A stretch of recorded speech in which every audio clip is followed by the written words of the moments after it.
Hellurei ja tervetuloa seuraamaan mun matkavlogin kakkososaa.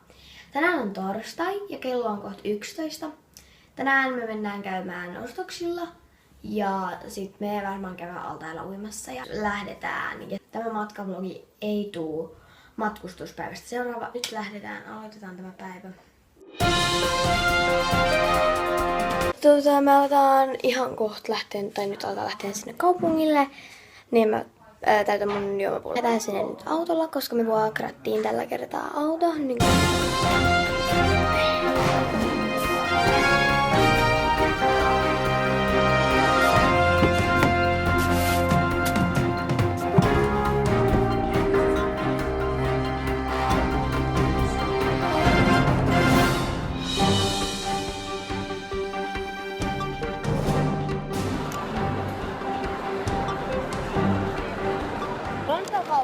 nyt äsken Sapissa.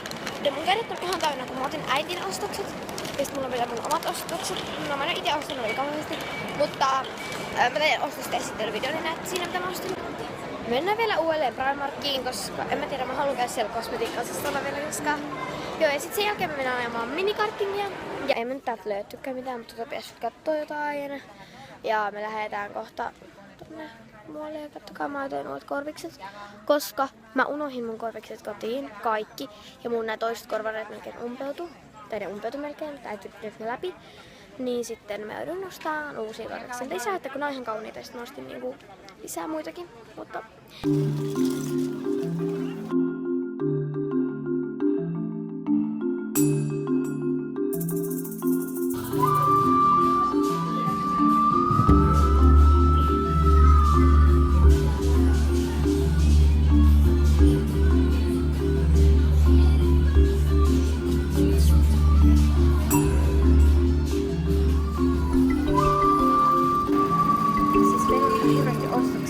luultavasti kohta nyt ajamaan, kun ne tulee, niin luultavasti mennään nyt ajamaan sitä kartingia.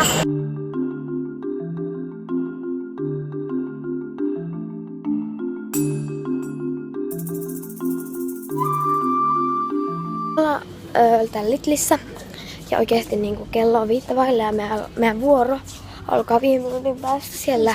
Tenniskentällä alkaa 5 minuutin päästä vuoro. Ja me ollaan tosiaan täällä kaupassa vasta nyt tultiin. Ja meillä on kumminkin vielä matkaa kotiin.